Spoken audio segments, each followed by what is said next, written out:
This is the Mooncast.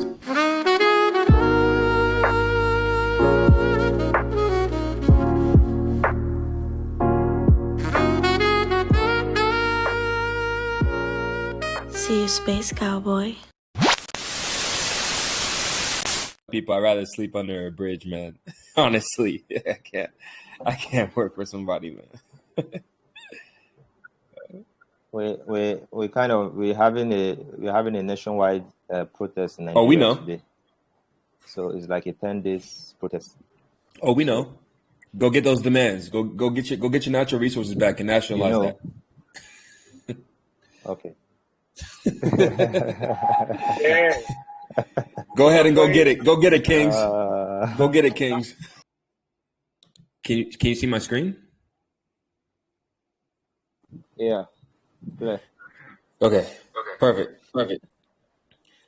All right, guys. So as you guys know, we're picking back up from yesterday when we were talking about, when did money depeg from gold and the gold standard. So today we're going to be talking about two very important economic principles.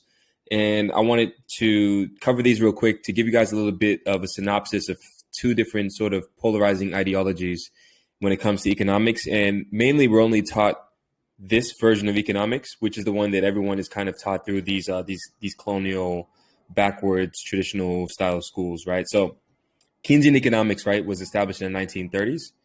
And it's a theory that is developed by the British economist John Maynard Keynes. It focuses on how total spending in an economy, aggregate demand, influences output, employment, and inflation, right? So here are some of the key points that you need to know, right? So government intervention, right? So Keynesian economics advocates for active government intervention to manage economic cycles, right? This includes using fiscal policies like government spending and tax cuts to stimulate demand during economic downturns, right? And this is what most people are understanding when they think about economics, right? So when you think about, when we have this good government regime, then they'll implement these fiscal policies, they'll implement these type of tariffs, or they'll cut these taxes here, or they'll use this to subsidize this here.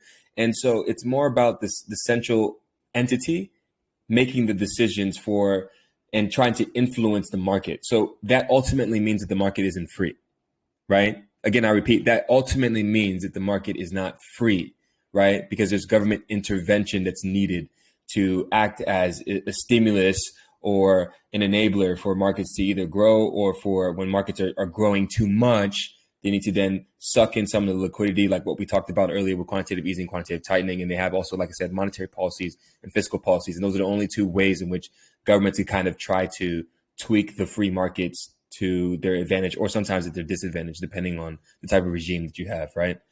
So demand side theory, right? So this is very, very important. So it emphasizes that economic output is strongly influenced by aggregate demand, right?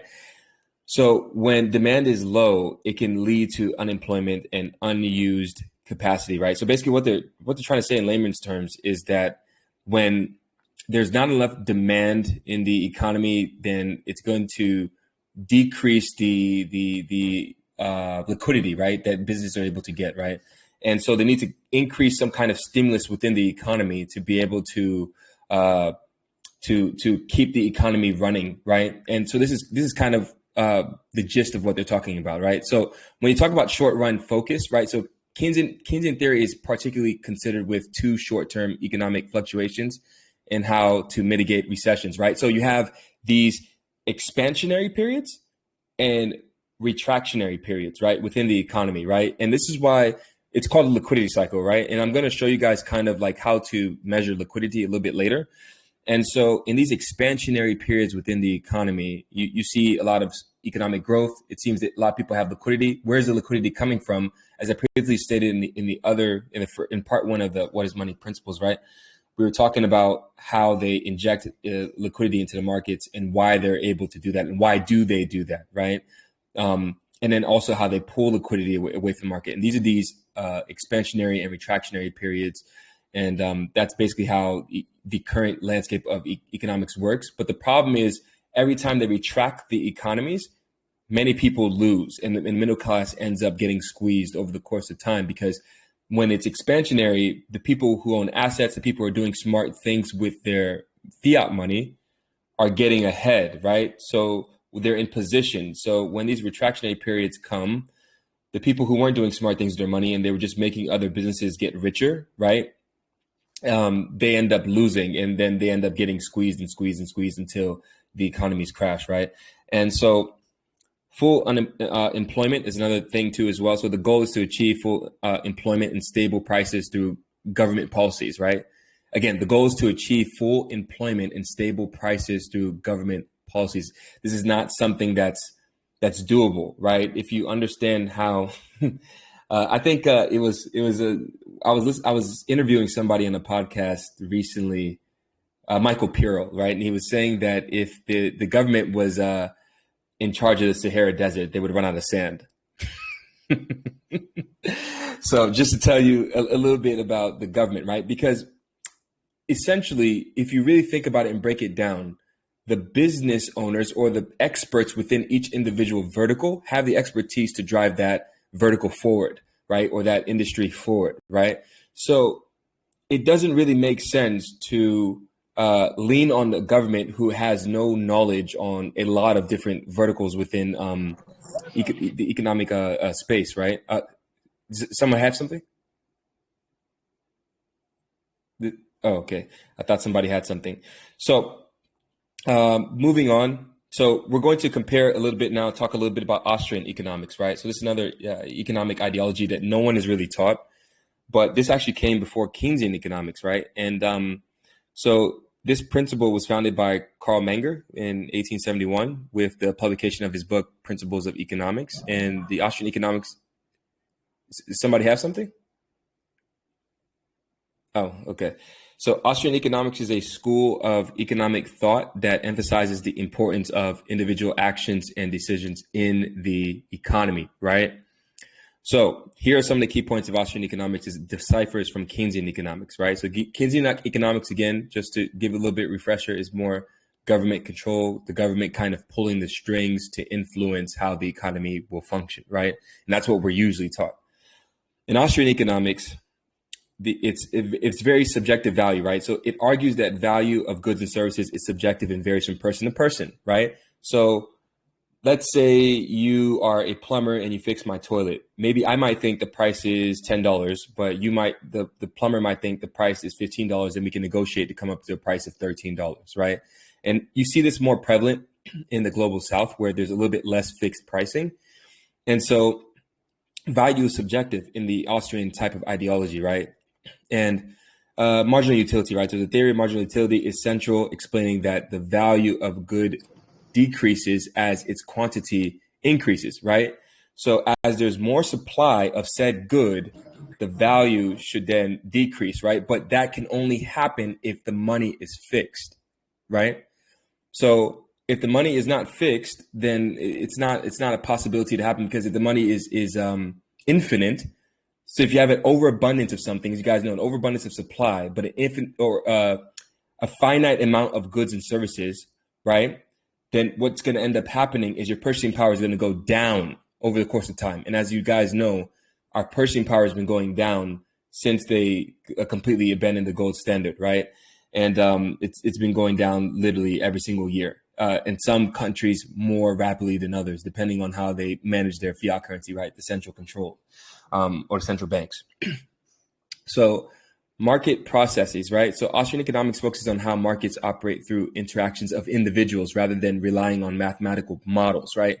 So it's more relationship based type of principles, right? So, and entrepreneurship is also a big thing in Austrian economics. So it highlights the role of entrepreneurs in driving economic growth and innovation, which is obvious, right?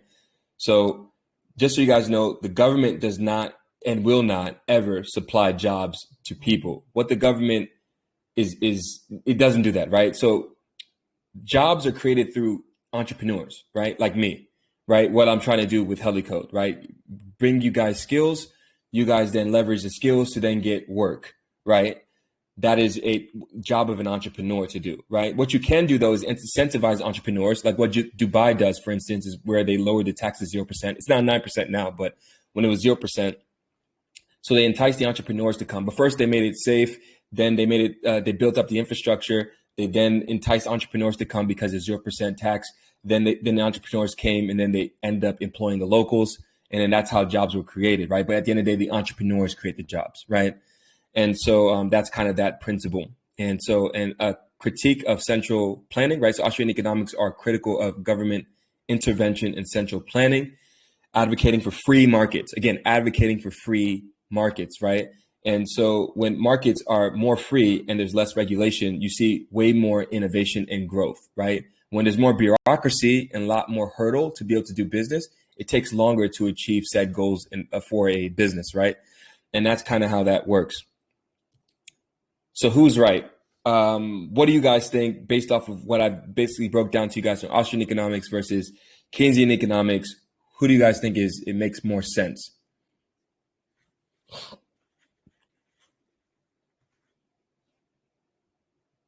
Anybody? I'm gonna say it depends on where you sit on the food chain, but I like the Austrian economics model.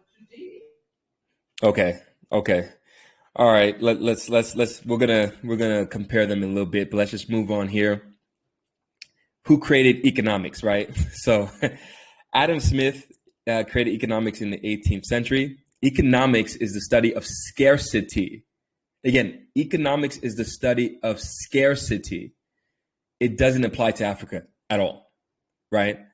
It doesn't apply to Africa at all, right? So I'm inventing an entirely new model. So that's to be determined.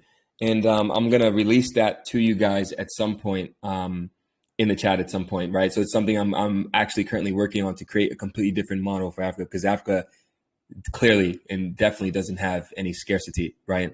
So is this model or either of those models, are they prevalent to Africa? I would say no, right? Some may argue with me there, but yeah. And yeah, so another thing I wanted to discuss too as well is the 4 factors of production. So this is it's crucial to know this, right? This is basically the factors of production are basically the resources people use to produce goods and services, right?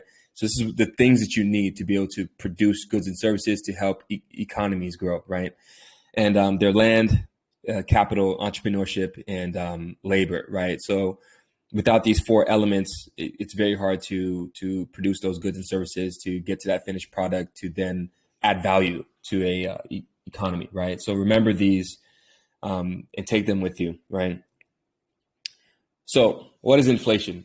Inflation, put simply, is the gradual increase in prices for goods and services over time, which reduces the purchasing power of money, right? So put simply, inflation, it's going to sound really crazy for me saying this, but it's theft, right? So they're basically essentially siphoning off, and you can't see them siphoning it off because the number on your screen on your bank account remains the same. But what is actually happening is they're increasing the circulating supply of money, right? Which then makes the percentage of wealth that you have less. I hope that makes sense, right? So every time that they issue more currency into the ecosystem, it decreases the amount of wealth that you have, right? And this is why it's important to play the game properly in the current state that we're in right now, in the fiat model. You need to be putting your money into assets, right? And this is how the rich and wealthy stay wealthy and get more wealthy, and there's a bigger wealth divide because they have all of their money in assets, right? They have very little net worth in actual liquid net worth, right? And they also use different strategies such as borrowing against their cash flow, right? Like what Michael Saylor does to buy Bitcoin. He borrows against his cash flow at a very, very cheap rate because he gets that exorbitant privilege to do so. And he's able to buy Bitcoin, and Bitcoin then increases in value, and he's able to pay back the loan because the loan is at such a low interest rate, right? And so that's one strategy to use, and it's non-taxable, right? Every country is different. I'm just going to focus a little bit on the States because every country in the taxes is it's very, very nuanced, right? So inflation is nothing more than a hidden tax, right? So it's theft of your money. And they try to justify it from different ways of why they need to inflate, but it's complete BS, right? There should be a fixed money in monetary policy that can't be corrupted, right? And that's the solution that Bitcoin offers, right? Is a decentralized money that no one can corrupt, right? So essentially, it means you need more money to buy the same things as before, right? So again, like I previously explained, every single year, everything seems to be getting higher, right? The prices for everything seems to be getting higher, but actually prices aren't actually going up. What's actually really happening is your purchasing power is going down, right? So if you have 10,000 Naira this year, the following year, if you still have that same 10,000 Naira in your savings account, you're going to be able to buy less goods and services with that, right? And in a hyperinflationary environment, it's going to be way less. You're going to notice the difference even way more than it is in the States. So this is why people in developing nations think that they need to, or hyperinflationary environments think that they need to go into the West, but the West is facing the same problem. It's just slower, right? Every currency is inflating. So whether you save in dollars, you save in Naira, you save in shillings, you save in cities, you save in francs, it doesn't matter. Every currency is inflating. It's just at different rates of inflation, right? And it's all bad. So the only solution that we have currently right now, and the best perfect, or the most perfect version of a savings technology that we have, is Bitcoin, right? So Bitcoin helps save that purchasing power over the course of time, right? So you can have a long-term savings technology, all right? And so yeah, that's pretty much inflation. Does anyone have any questions on inflation? No? Okay. Let's move on. So we're going to talk a little bit about the M2 money supply, right? So there's the M2 and M4 money supply. These are the two that I want to focus on because these are, I think, the most pertinent ones to really know and understand. So the M2 money supply is a measurement of the total money supply in an economy that includes cash, checking deposits, so money readily available in a checkings account too as well, and savings deposits, right? So this includes funds readily accessible in savings accounts, including money market deposits accounts, right? So shares in retail market mutual funds, right? So these are funds that pool investor money and invest in short-term, highly liquid securities, right? Short-term, sorry, I can't speak right now. So short-term certificates of deposits, right? So CDs, right, is what I call them for short, right? So time deposits with a maturity of less than 1 year that can easily be converted to cash if needed, right? So these are all what I call financial instruments that you can use to try to preserve your wealth and also try to generate some kind of yield, right, on your wealth, right? Savings accounts, CDs, and mutual funds, right?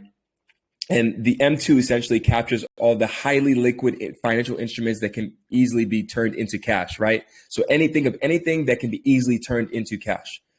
That's basically the M2, right? It includes all those things, right? Stock market and et cetera too as well. So this also, here's a couple of other key points too as well that you need to know. So retirement account balances like IRAs, 401ks in the States, right? I don't know if they have these retirement accounts in Nigeria or in other areas around the world, but particularly in the States, they have these, and large time deposits. So typically over $100,000, these are considered less liquid because they may have restrictions on how quickly you can access the money, right? Because sometimes there's a little bit of a delay. There's sometimes a time lock, or sometimes you can't access the money until you reach a certain age, right? So that's the reason for these particular things. That's why the M2 excludes these, right? It excludes the retirement account and large time deposit, and et cetera, right? So the Federal Reserve tracks the M2 money supply closely because it can be an indicator of economic activity. A rapidly growing M2 can be a sign of inflation, right? Because there's more liquidity within the market, right? When you have, a checkings account, savings accounts, and the stock market and everything booming, right? So while a stagnant M2 might suggest a sluggish economy, right? So here's a chart of basically what I'm talking about, right? So when you look at the M2 money supply, right, you can clearly see that it started off slow. The inflation wasn't so bad, right? And then right around here, right, this is 1971 when we're at the gold standard. And then this is when you start to see a little bit of the acceleration. And this is the thing with adding liquidity into the markets through the form of inflation, right? Inflation is like, you can see it as like compound interest, right? So 10% every year, 5% every year, 3%, it doesn't sound like that much theft that they're stealing from you. But over time, you start to feel the effects, and the effects compound. And this is where we're at currently right now in present day. As you can see, it's not slowing down anytime soon, right? It's only going to get worse from here. It's not going to get better, right? And again, the people who own assets benefit from this inflation, right? Again, I repeat, the people who own assets, right? We're talking about stocks. We're talking about real estate. We're talking about mutual funds. We're talking about crypto. We're talking about Bitcoin. They're the people that benefit from this inflation, right? Land too as well. But Bitcoin has had the best return out of all the assets I just named. I repeat, Bitcoin has had the best returns out of all the assets I just named. I think it's about 6 million%, if I'm not mistaken, right? In terms of percentage gains in a 15-year time span, something like this, right? You're talking about a 6 million% gain in a 15-year time span, right? So when you talk about exponential rates of return and asymmetric bets and asymmetric growth, Bitcoin is crushing everything, right? So this is again how you can kind of see, and within this, right, when you really are able to zoom in, I can't zoom in here right now, you're able to see the expansionary and retractionary periods, the short-term retractionary periods within the economy before the next leg up, and then the contractionary periods again before the next leg up, contractionary periods before the next leg up, contractionary periods before the next leg up, contractionary period before the next leg up, and that's basically these the liquidity cycle is what we call it, right? And that's basically how that works, right? So when there's no liquidity in the market is usually the best time to invest in these financial instruments, right? Because that's when the prices are very, very low. And that's the time that you want to be getting in, right? But to relieve yourself from stress, you just, buy Bitcoin and just hodl, and yeah. So, Hey bro, I'm just trolling is something that will not just challenge your perspective, but also touch your heart and soul. It's a book that defies convention, blending art and literature into a thought-provoking masterpiece, a reflective piece of provocative art that tackles societal constructs from angles you've never considered. Hey bro, I'm just trolling delves into the very essence of our existence. It questions the technology that surrounds us, challenges our notions of beauty, stares unflinchingly into the eyes of death, and questions the boundaries of freedom. It scrutinized the educational system that molds our very future. This book is a journey, an exploration of shared human experience, and it's a work of art that refuses to be confined by tradition. It's a canvas painted with words, a melody of thought, and a testament to the power of creativity in a world dominated by algorithms and data. Visit moonboycapitalventures.com and get your hands on Hey Bro, I'm Just Trolling today. It's not just a book, it's a movement. Now let's jump back into the show. Another thing I want to show you guys, right? So is the U.S. national debt, right? Why is this important? Because the U.S. is a national reserve, or is the international reserve currency, right? It's the reserve currency of the world, right? For international trade. Now, it just already crossed 35 trillion in terms of U.S. national debt. And why is this important, right? It just looks like a whole bunch of numbers. We know that the numbers keep going up and the debt keeps increasing. Why is it important? Because there's a huge deficit in spending, right? So you see the U.S. federal spending is around 6.8, close to 7 trillion. And their budget is how much? Almost 2 trillion, right? So they have a huge deficit, right? They have a huge deficit. And you can see it here, right here, the U.S. Federal budget deficit, right? The actual, right? And the amount that they're spending, again, here. So they're spending way more money than they have, than the economic productivity, which makes their GDP, the debt to GDP ratio, right? So the debt has surpassed the economic productivity, which is bad, right? So this essentially means that they're reliant on paying back their debt with more debt because there's not enough economic productivity. Now, another problem not just the U.S. is facing, but the entire global north is they have a decrease in population growth, right? This is bad because that means there's not enough people within the workforce, right? There's not enough young people within the workforce, so they can't collect enough tax to pay off the debts, right? And the spending habits that they have, right? So the only option for them to do is, one, they can either borrow money from other governments or other financial entities, which we'll get to later, like the IMF and the ECB and so on, right? They can collect or increase the tax to collect tax, right? Or they can oppose austerity measures, right? So that's the third thing that they can do, which is they can cut spending, right? They can cut the spending that they have, and they would never do that because you wouldn't get voted in if you cut the spending. So the real only option that they have is to either print the money or to borrow money from another government or another financial entity, right? To continue the spending and continue the debt until the middle class gets squeezed enough until the game ends, right? The bubble burst. And this is what a lot of people, everyday citizens, are feeling, right? This inflation, it's not going away, right? It's just going to keep getting worse and worse and worse. And there's going to be a bigger and bigger wealth gap and divide until everything breaks. And so that's how that works, right? So here you can see again the debt to GDP ratio, right? You're looking at 122.44%, right? So basically, it's surpassed the break-even element of the economic productivity, right? Yeah.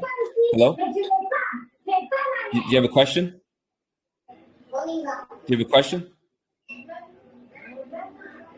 Can you unmute, please? Can you unmute? Thanks. Okay. So does everybody understand? Okay. Cool. Yeah. Let me add a few things before, because I don't know your next slide. Yeah. Please interject. Hello, can you hear me? Yeah. Please interject. Okay. So I just wanted to. All right. Okay. So you talked about Austrian Keynesian, and then we're discussing money. But there's something I want to bring in, and that's the. Hello, Stan. You're breaking up. We can't hear you.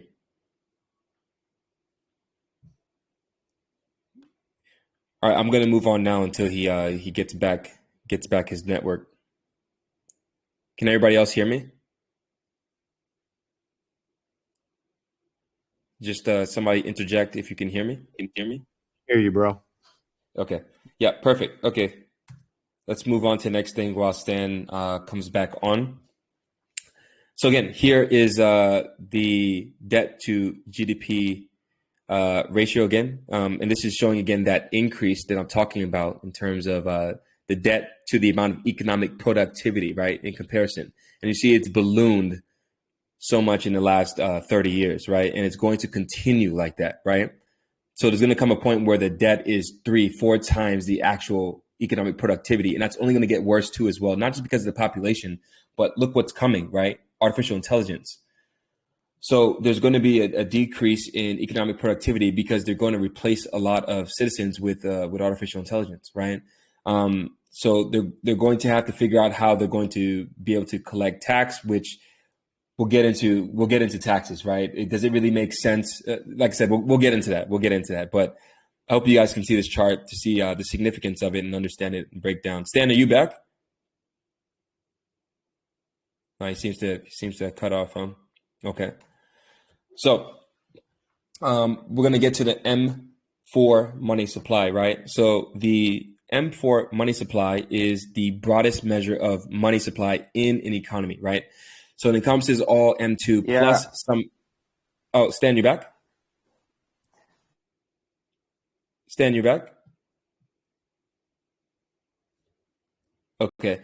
So I'm going to continue. So here's a breakdown of the M4 money supply, right? So M2, this includes the most liquid forms of money readily available for spending or conversion to cash, right? As explained previously, right? So we explained this previously. So that includes stocks, checkings account, savings account, and mutual funds, and et cetera, right? So The M4 takes M2 a step further and adds large time deposits. So these are CDs that, with maturities exceeding a certain threshold, often $100,000 or more, they offer higher interest rates than regular savings accounts, but come with restrictions on early withdrawals, right? So certain institutional money market mutual funds, right? These are funds that pool investor money together. So we talked about this already, and the other highly liquid assets, right? So the specific definition of what else falls under M4 money can vary depending on the country. Some cases, it might include things like commercial paper, which are short-term unsecured debt instruments issued by corporations, right? So this, again, it varies depending on country to country, but that's basically the added value of the M4 money supply, that it does it a little bit different than the M2 money supply, right? But the M2 money supply is the most liquid one that you need to know and really concern yourself with. But I also want to showcase to you the M4 money supply. Stan, are you back on? No, he's Yeah, not. I am, but I don't know if Oh. my network will allow me. I am. Try I it. don't know if Try you it. can Go hear for me. it. Yeah, we can hear you. We can hear you. Oh man, I think you cut off again. It's unfortunate. Okay, I'm going to continue then. So this begs the question, right? With everything that I've basically broke down, if money is printed, right, air quotations, then what is the point of taxation? Let me know you guys' thoughts. What do you guys think about that specific question?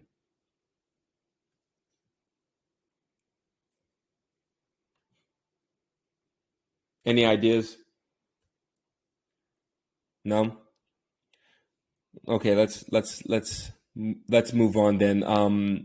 I guess before we move on, let me add something here, right? So for you guys to really understand money, right, you have to understand that you're getting taxed multiple times, right? Not even 2 times, right? So let me just show you a little bit of the money flow, right? Because I should have actually broke this chart down, right? So a business collects money from a consumer, right? The consumer then gives the business the money. The business stores the money in, let's say, a bank. They then end up paying some kind of value-added tax, right? And then on top of that, they then pay their employee, and then they also have to pay a withholding tax, right, to the government on top. So that's already 2 taxes, right? Before the money finally gets to the employee. When the money gets to the employee, the employee then gets taxed also through inflation because they already got taxed. The business already kind of usually take care of that portion of the tax. Then they get taxed as well through inflation, right? Because the government is printing money, right, to pay for whatever it is that they say they need to pay for, right? And then on top of that, when you want to take money out of a lot of your ATMs, et cetera, it's going to cause you transaction fees, right? So it's another form of tax, right? When you want to send money to somebody else, it's going to usually a lot of times cause you to pay tax, right? When you want to buy something, it's particularly, let's say in the United States, for instance, let's talk about the States, you then have to pay a sales tax, right? Because the price that you see for the good or service, let's say at the Walmart or wherever it is not the final price you pay when you check out, right?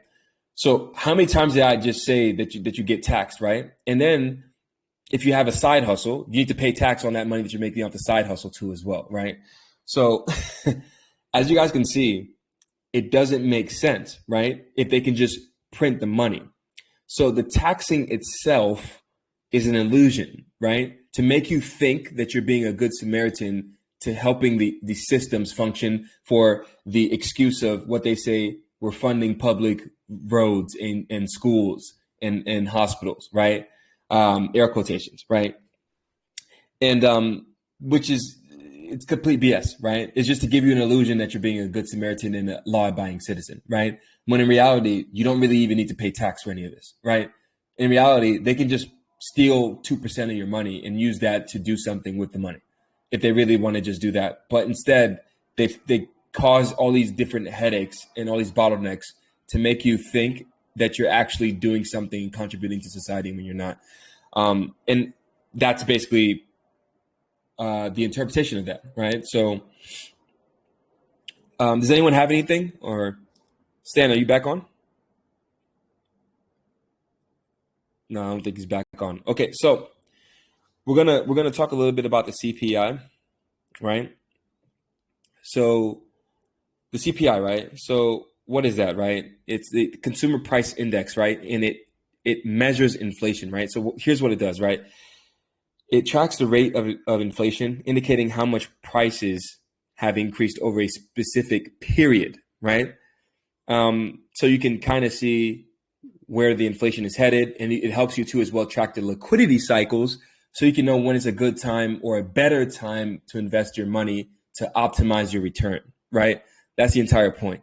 So it's an economic indicator. So it's used by policymakers, economists, and businesses to understand the economic health and make informed decisions. Again, like I said, to help you, I don't want to use the word timing the market, but to kind of help you play the liquidity cycles if you're a long-term investor like myself, so you can get in at better entries, right? So you can get a better exponential rate of return.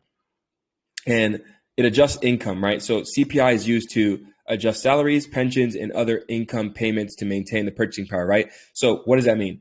That means, like, for instance, when you get a government pension of, let's say, $1,000 a month for, let's say, 2023, let's say inflation rose by 5%. So that would then in turn make it so, if my math is correct, $5, it should be 50 cents, right? Or no, 5%. Yeah, I think it would be, no, $50, right? So you would have $1,050 for the following year, right? On a 5% increase. And that's how that would work, right?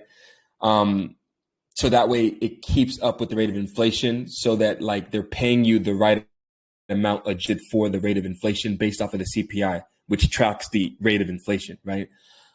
Which, again, it's very lucrative. It's a very, very important tool. Every single country has it.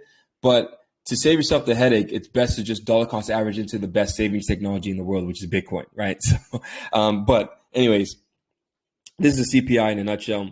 And again, why is it important? So it helps to understand changes in cost of living. So as I said, prices will go up forever, or to reword it, your purchasing power will go down forever. You will always be able to buy less goods and services the following year as you were the year prior, right? It's always going to be like that forever. Policy making.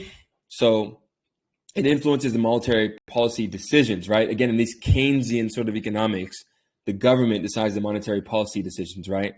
Instead, with Bitcoin has its own monetary policy, right? As which Emmanuel discussed in the previous. I'm not going to get too much into the Bitcoin monetary policy, but Emmanuel discussed this stuff in previous courses, right?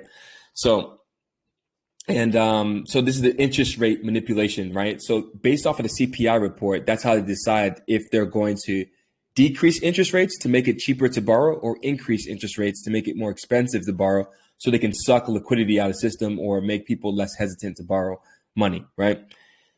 And the contracts and benefits, so used to adjust contracts and government benefits to keep up with inflation. Same thing again, they adjust the rate of salaries as it's pertinent to the CPI report, right? Depending on, wherever you are around the world.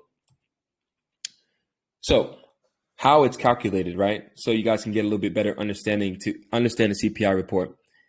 It's a fixed basket, right, of goods and services is selected and representing a typical consumer purchases, right? So the price collection, right? So prices of these items are collected from various sources, right? And then they're weighted average, right? So each item in the basket is assigned a weight based on its importance in the average consumer's budget. And then the index calculation, right? So the current cost of the basket is compared to the cost in a base year, right? So here's a formula so you guys get a little bit better understanding, right? So it equals the cost of the basket in a base year, right? So whatever the basket of goods is, right? Within that particular year, right? And they divide that by the cost basket in the current year, right? So the base year, let's say they compare one year to another, right? So say we compare 2023 to 2024, right? So you would take a basket of goods and services, right, from the base year, let's say 2023, and then you would divide that by the current basket, right? And then once you divide those two up, right, you would times that by 100, and that's what you would get to get your CPI percentage, right? And that's basically how it works. I hope that you guys understand what I'm saying here, right? So you take a basket of goods, right? Let's say an apple, a mechanic shop, a whatever. You take these whatever baskets, right? Real estate, whatever it is. You take this basket, right? And then you take that same basket and you compare it to the current year, right? So whatever base year you want, you could choose 2011, you could choose 2010, and then you choose the current year, right? And then you divvy those up and then you times it by 100, and that's how you get the inflation number. Does that make sense to everybody? You guys understand what I'm saying? I hope I explained that well. Yeah? All right. Okay. All right. So I think we're going to stop here for now. Before I don't think I want to touch on the IMF just quite yet. So yeah, I think we'll conclude it here for now. Do you guys have any questions? I hope you guys enjoyed this one. Any questions from you guys? I hope I was able to break that down so you guys could understand it. If there's anything you guys have any questions, because for you guys to understand it, right? So let me know.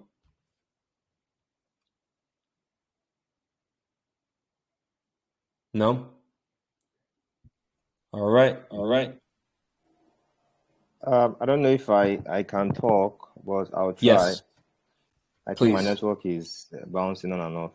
Okay, this is a very nice breakdown. I just want to touch on the part you talked about, just a few things you talked about, then just to summarize everything. Okay, so you talked about Austrian and Keynesian economics. I just want to add that the economics that benefits we the individual is Austrian economics, but that's not actually taught in school, right? So what is Correct. taught in school, because you from the history of the economics, the Austrian economics started 1871, while Keynesian economics started 1930. So started 1930. So we have to know that Austrian economics was actually playing well, and I'll still differentiate. Oh, it looks like you cut off again, Stan. Maybe you could get in on that point on the next course, right? So we could talk about that. So for now, we're gonna close it off here, guys. Thank you guys for joining in and tuning in, and yeah, I appreciate you guys.